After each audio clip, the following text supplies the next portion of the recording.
Bienvenue dans la Zone Van Life, saison 1, épisode 1.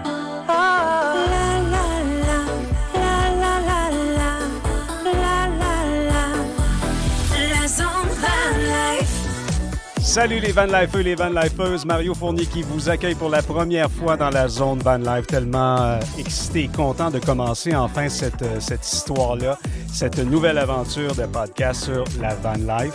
Et aujourd'hui, si vous ne connaissez pas terrego.ca, ben vous devez rester là. Et si vous connaissez terrego.ca, ben vous devez rester là. Pourquoi? Parce que je reçois Karine et Michel, les deux grandes dames derrière terrego.ca. L'une est la mère, l'autre est la fille. Et je vous le dis, moi, j'en abuse de terrego.ca.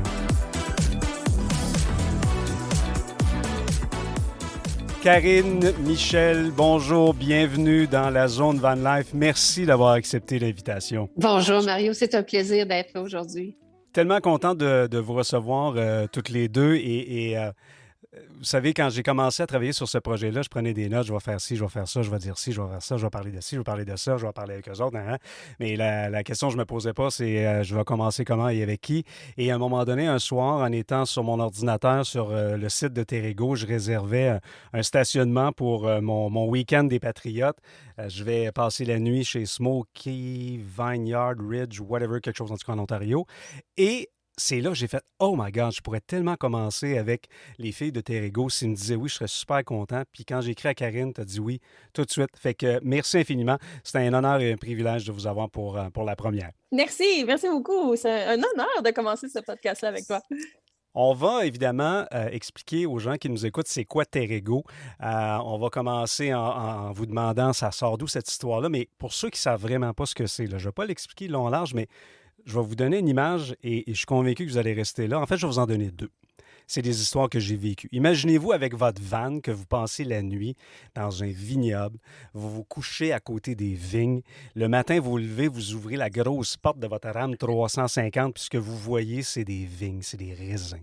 Ce que vous entendez, c'est le vent qui vient caresser les feuilles de Riesling. Ou encore, vous vous couchez, vous passez la nuit dans un champ mais qui est rempli de pommiers. Vous êtes dans un verger. Vous êtes au milieu de ces arbres un petit peu tout croche avec des pommes Macintosh. Bien, c'est ça, entre autres, Terrego, mais c'est tellement plus. Et je vais laisser, évidemment, Michel et Karine nous expliquer ce que c'est. La première question que je vais vous poser, évidemment, c'est ça sort d'où, cette idée-là? Ça part d'où, Terrego? Terrego, là, cher Mario, ça part d'une belle aventure que j'ai faite avec Karine. Mon Dieu, en 2015. En 2015, elle et moi, on se retrouvait tous les deux dans un point tournant de nos carrières. Moi, je quittais le réseau de la santé où j'avais travaillé pendant une trentaine d'années comme gestionnaire, puis des postes de direction, etc. Puis Karine, elle, était journaliste. Elle faisait aussi un changement important dans sa carrière. Alors, on a décidé de faire un trip mère-fille. On est parti. On est parti pendant 3 mois environ. On est allé en Nouvelle-Zélande où là, on a loué justement un camping-car là-bas. Et on a découvert une façon de voyager un peu semblable à Terrego. On devait acheter un petit guide papier, puis on appelait 24-48 heures à l'avance.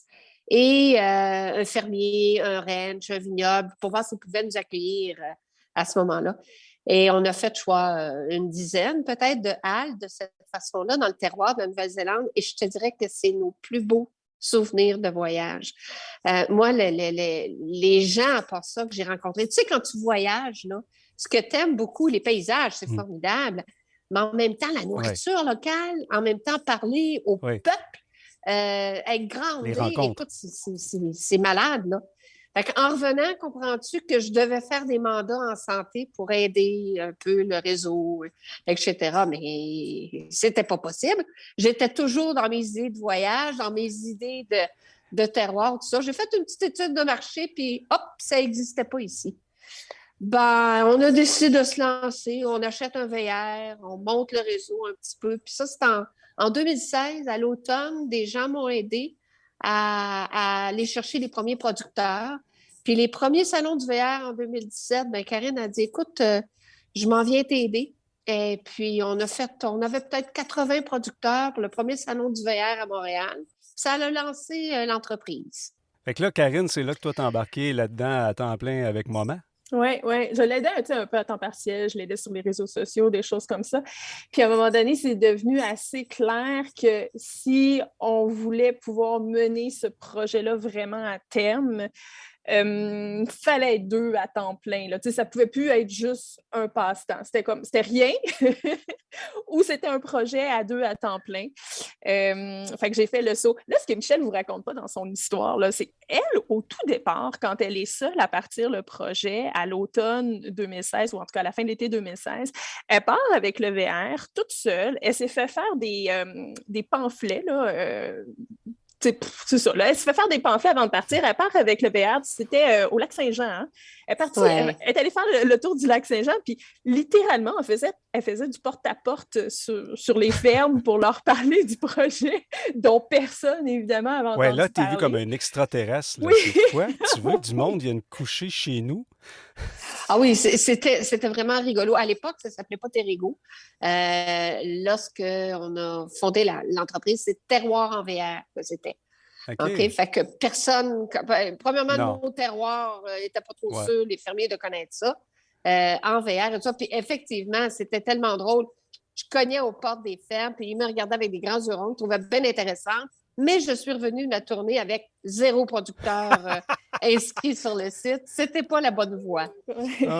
Taux de closing de 0 comme dans Ouellette. Ouais. Non, 0. Mais ça fait rire, ça donne peut-être un bel aperçu d'où on part. Hein. Tu comprends-tu? La bonne volonté était là. L'enthousiasme était là. Mais au retour, on a pu tout analyser ça. Puis on a monté le réseau là, plus à partir, on va dire, des associations, puis à contacter un, puis l'autre, puis l'autre. Fait que disons, là, Michel, que d'amener Karine là-dedans, la fille, c'était pas une mauvaise idée. Là, hein? Disons que ça a aidé. C'était nécessaire. C'était l'ultime idée. Je ne veux pas prendre trop de mérite parce qu'avant que j'embarque dans le réseau, elle avait déjà recruté pas mal de producteurs. Là. Moi, quand je suis embarquée, j'ai comme récolté un peu son succès. Là. Fait que là ça s'appelait pas Terrigo, ça s'appelait Terroir en VR. Puis là, c'est le diminutif de Terrigo, c'est ça que ça veut dire, Terrigo, finalement? Qu'est-ce que c'est ça? Vas-y, Karine. Terrigo, c'est pour terrer, c'est les territoires, le terrain, le terroir aussi, mais c'est ça, le territoire, l'idée de territoire. Puis go, ça, c'est l'idée de voyage puis de déplacement. Ouais. On the go. Ouais, on the go. D'ailleurs, mon podcast qui s'appelle La Zone Van Life devait s'appeler Mario on the go. Mais là, j'ai dit, ça fait plus genre gars sur le party, fait qu'ils vont s'attendre à ce que je parle de bar, fait que j'ai fait non, ça va être plus la zone Van Life. Fait que là, on comprend d'où ça vient, un voyage mère-fille. Fait que là, on parle d'entreprise, là, ça va bien. Là, aujourd'hui, il y a plus de 400 producteurs, si je ne me trompe pas. Mais parlez-nous, là, de comme un enfant de 5 ans, là, moi, je vous écoute actuellement, puis je ne connais pas Terrigo. Comment ça fonctionne?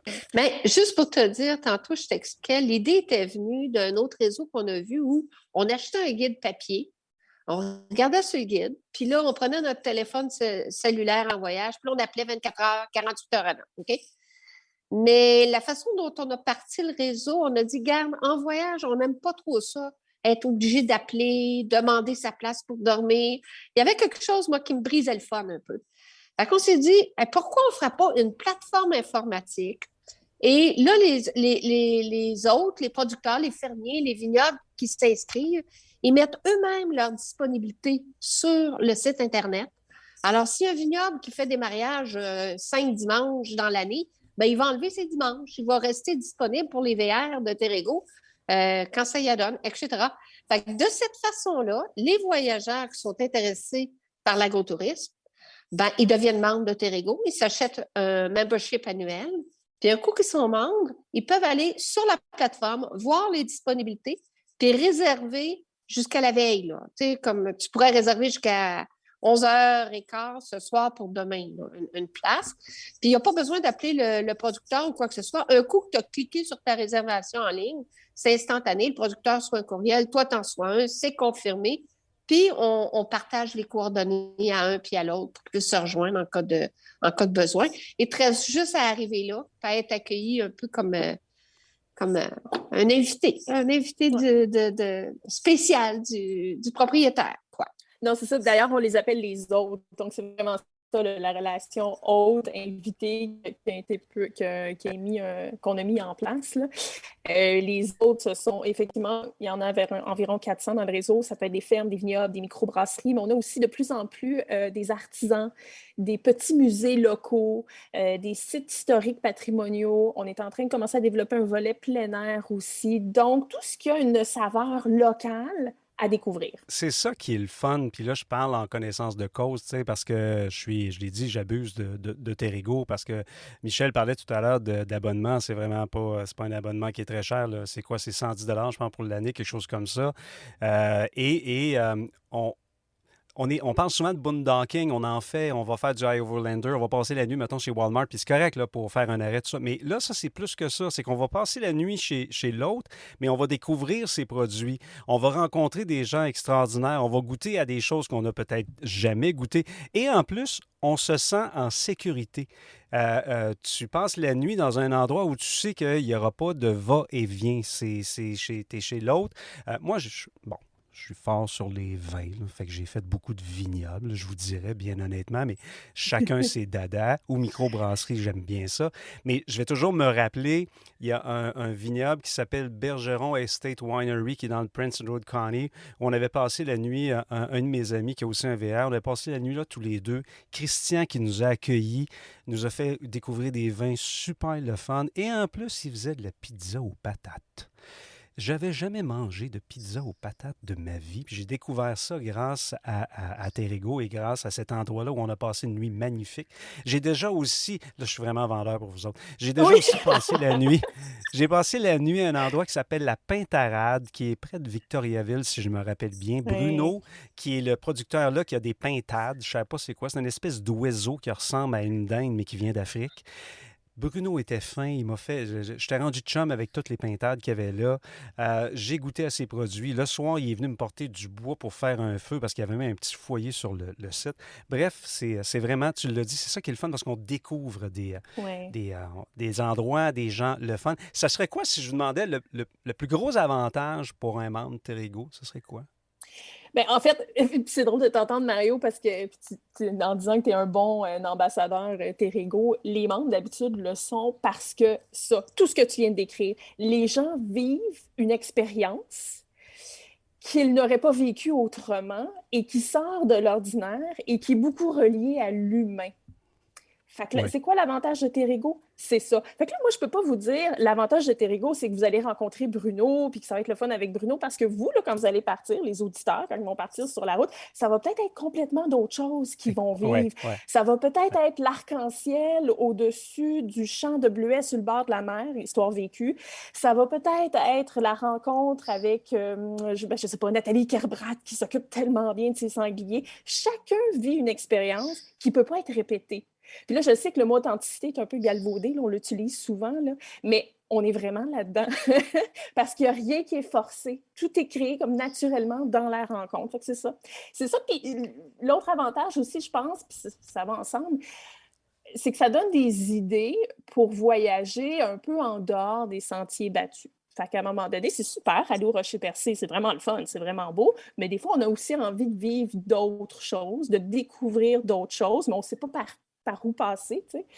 Ben là, avec Terrigo, on a 400 idées là, de détours à prendre sur la route. Puis moi, ce que je trouve le fun de ça, c'est que c'est une belle... tu sais, tu peux voyager, tu peux passer un week-end seulement avec des Terrigo parce qu'il faut le dire, je ne me rappelle pas si Michel, tu l'as dit, mais c'est une nuit maximum que tu peux passer chez un producteur. Mais ce qui est le fun aussi, c'est des fois, je fais des mélanges moi-même, là. Je vais passer 2 nuits au parc national machin chose, puis en revenant, ben je vais visiter quelques villes en passant, puis je me suis booké une nuit à quelque part dans un vignoble. Je vais arriver là en fin de journée vers 4 heures, puis là, ben je vais pouvoir découvrir ces produits et passer la nuit là, tu sais. Et c'est une belle façon de voyager. Maintenant, Michel, j'ai goût de te dire, Michel ou Karine, comment on fait pour aller chercher des nouveaux producteurs? Qu'est-ce qu'on fait maintenant pour aller les chercher? C'est quoi le processus? Bien, c'est sûr qu'on ne part pas avec des dépliants à faire le tour non, ça ne du marchait lac pas, Saint-Jean. ça, Michel. Non, ça faut plus faire ça. Ça, c'est mis de côté, on ne fait plus ça. Mais je te dirais qu'au Québec, maintenant, on ne fait pas grand-chose. Les producteurs s'inscrivent par eux-mêmes. On est tellement connus. que des producteurs, des autres en parlent à d'autres. Et nos membres sont aussi des grands ambassadeurs au marché de Noël, au marché fermier, quand ils se promènent et en parlent aux producteurs qui, par la suite, soit nous appellent ou s'inscrivent sur le site ou nous écrivent sur Facebook. Puis là, on est en train de développer les autres provinces. Mais là, comme je vais te donner un exemple, on vient d'avoir notre premier à Terre-Neuve. On avait développé au Maritime, mais on n'était pas encore percé dans Terre-Neuve. Bien, pour aller là, on regarde sur Internet. On ne se déplace pas, là, ce serait impossible. On a 2 personnes qui travaillent à temps plein pour Terrego, seulement sur le développement du réseau. OK? Fait que j'ai une personne Québec et Maritime, puis un autre Ontario et Ouest canadien. Alors, ils regardent les associations sur Internet, les marchés fermiers, l'ensemble, mettons, des microbrasseries de la Gaspésie. Puis là, ben, on va lancer une invitation à ces entreprises-là avec les avantages que ça pourrait avoir pour eux de rejoindre notre réseau. Vous êtes combien dans l'équipe Terrego? On est rendu 7. On est passé de 2 à 7. Oui, donc Michel et moi, 2 personnes à temps plein justement sur le développement du réseau d'autres, 2 personnes cet été à temps plein pour le service clientèle aux membres. On a quelqu'un qui s'occupe des médias sociaux, des infolettes aussi. Donc, on est franchement une belle équipe, là. C'est le fun. Ce que vous disiez, c'est une chose effectivement qui est le fun. Il y a un site Facebook, une page Facebook, pas un site. Il y a une page Facebook pour les membres. Fait que souvent, on s'échange des informations. Les gens mettent des photos. Fait que c'est le fun parce que, tu sais, les producteurs sur votre site ont des photos de leur site. Mais il n'y en a pas... il y en a, mais c'est pas à l'infini. Mais souvent, on va voir d'autres d'autres photos des endroits, puis c'est très vendeur parce que les différents membres s'envoient de l'information et tout ça. Là. Ça, on voulait que ce soit un peu... on voulait que Terrego, au-delà du réseau puis de l'entreprise, que ce soit aussi une communauté. Et pas juste une communauté de voyageurs, mais aussi une communauté d'agriculteurs, d'artisans. L'idée étant toujours de mettre en relation tout le monde, tu sais. Et puis avec COVID, avant, on faisait des événements qui créaient un peu ce sentiment-là d'appartenance puis de communauté. Les événements, ça passait chez les autres, il y avait beaucoup de membres qui venaient. On essayait le plus possible, quand on était dans une région, de mettre les autres de cette région-là en valeur. Là, avec COVID, on a arrêté les événements. Puis on a essayé de voir comment on peut quand même, puis aussi avec un membership plus important, plus de membres, garder cet esprit-là de communauté, puis faire en sorte que les gens puissent s'échanger entre eux. Puis c'est de là qu'est venu le gros Facebook, dont on essaie de se mêler le moins possible, sauf si les gens nous interpellent directement, pour que ça reste justement une conversation. Oui, la communauté, on est entre nous autres. Oui, c'est ça, entre chacun. Les réservations se font maximum 30 jours à l'avance. Puis ça, je trouve ça génial parce que si on pouvait déjà, à partir du mois de mai, réserver nos vacances du mois d'août, bien là, il arriverait, entre autres, le fait que quelqu'un qui, dernière minute, quelques semaines avant, 3 semaines avant, ne peut plus réserver parce qu'il ne reste plus rien. Puis l'autre affaire, j'imagine qu'il y en a qui annuleraient à la dernière minute, fait que c'est un petit peu, excusez le mot, mais chiant pour les producteurs qui avaient déjà en attente des gens puis qui finalement à la dernière minute. Fait que ça, c'est un des avantages que j'aime beaucoup aussi de votre site. La question que j'allais vous poser en termes au niveau des campings, parce qu'on me l'a souvent posé, moi, comme van lifer. Si quelqu'un vous dit, ouais, c'est le fun de votre affaire, Karine puis Michel, mais vous enlevez de la business au camping, vous leur diriez quoi? Que c'est faux. Bien, puis en fait, toi-même, tu l'as expliqué un peu tantôt en disant, moi, je suis le premier à faire 2-3 nuits dans un terrain de camping. Après ça, je vais dans un vignoble. Après ça, je retourne dans un terrain de camping. Tout le monde fait ça. Tout le monde fait ça parce que Terrego, même si c'est extraordinaire, c'est la chose la plus merveilleuse sur la planète Terre, ça ne remplace pas un terrain de camping. Qu'est-ce qu'il n'y a pas chez Terrego? Premièrement, les gens ne peuvent pas rester plus qu'une nuit. Il n'y a pas de service. Il n'y a pas de bloc sanitaire. Il n'y a pas...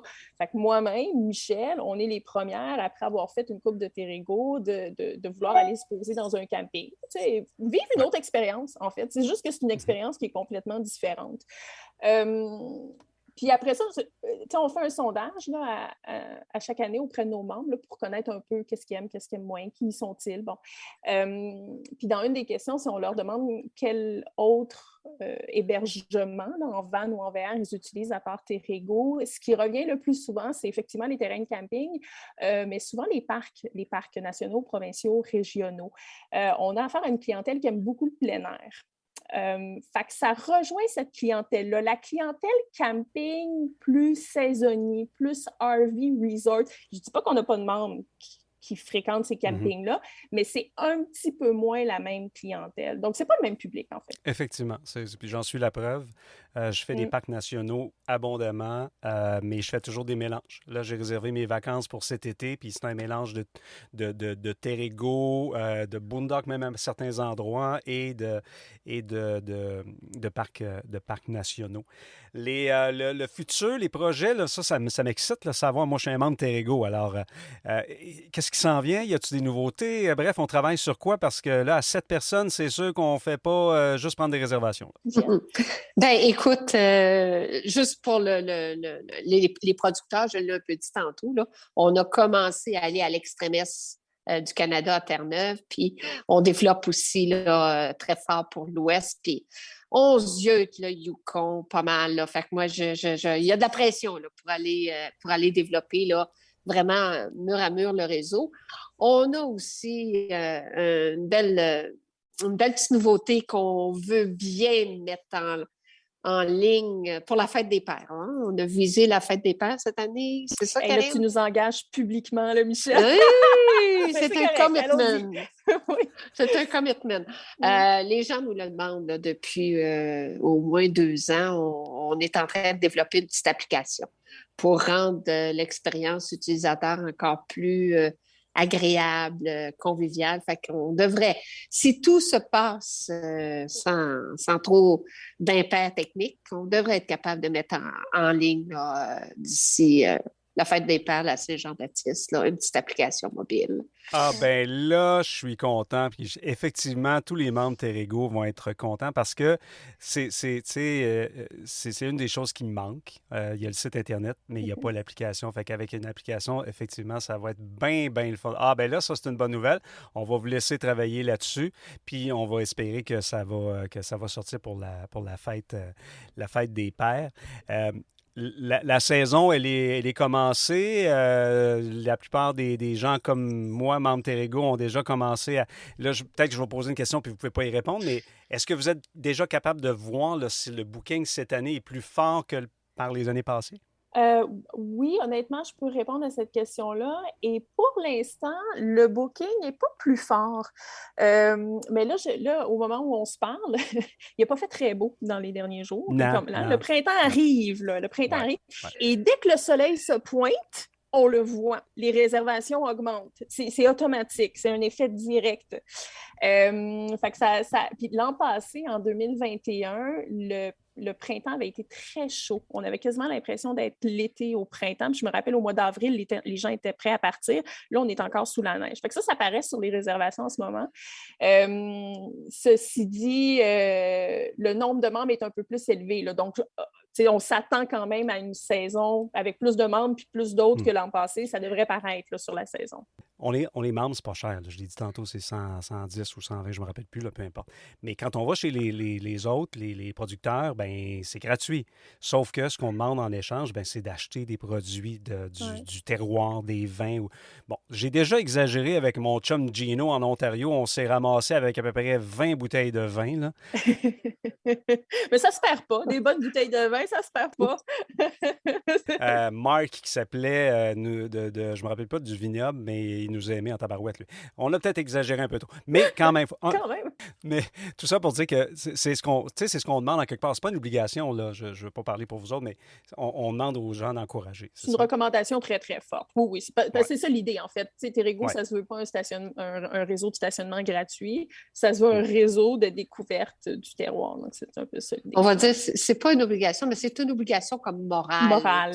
C'est ça. Puis, des fois, les gens me disent, ben oui, moi, je bois pas, mais j'aimerais ça, aller dans les vignobles aussi, tu sais, j'ai un problème. Mais qui n'a pas des cadeaux à faire, des fois, des cadeaux de Noël, des cadeaux d'hôtesse? Fait qu'il y a toujours moyen de se débrouiller pour encourager le producteur. Puis si ce n'est pas des produits que tu aimes ou tu en as déjà, tu sais, si tu fais 10 mieleries dans l'été, tu risques d'avoir beaucoup de miel dans ton garde-manger pour les années à venir. Mais c'est des beaux cadeaux à faire, des beaux cadeaux d'hôtesse. Puis voilà. Oui, effectivement. Écoutez, ça a été un plaisir de passer presque 30 minutes avec vous deux, Michel et Karine. Je suis content d'avoir commencé mon aventure de la zone Van Life avec vous autres. Au risque de me répéter, je vous dis merci d'avoir accepté l'invitation. On va probablement se reparler. Si vous me dites que vous avez des projets, moi, je suis toujours preneur. Là. Vous allez pouvoir m'écrire. Ça va me faire plaisir. Je vous souhaite à toutes les deux une super saison 2022. Ainsi qu'à tous ceux qui nous écoutent, les Van Lifeux, les Van Lifeuses, que vous soyez, ou les wannabes, parce qu'il y en a qui veulent devenir des Van Lifeux. On a tous fait partie de cette catégorie-là. C'est un si beau projet. Puis là, je pense qu'on vient de lui donner le goût parce qu'il y en a qui disent « Ouais, mais je vais faire quoi? Moi, j'aime pas le camping ou j'aime pas ci ou j'aime pas ça. » Bien là, tu viens de découvrir une nouvelle alternative, une nouvelle façon de pouvoir profiter de l'été qu'on a ici au Québec. Puis après ça, de peut-être pouvoir découvrir d'autres provinces. Moi, vous m'avez parlé du Yukon, ça me parle, ça. Fait que travaillez fort là-dessus, les filles. Là. Un jour, je vais aller là. Ça s'en vient, ça s'en vient. Oui. Merci, Mario, pour l'invitation. Puis bravo aussi pour le podcast. On va le suivre avec beaucoup d'intérêt. Ben, merci, vous êtes super gentils. Merci à toi. Bye-bye. La Zone Van Live, première édition, ben là, c'est fait. La glace est brisée. Merci d'avoir été là. Et puis, on prend la route ensemble. À la prochaine. La Zone Van Life.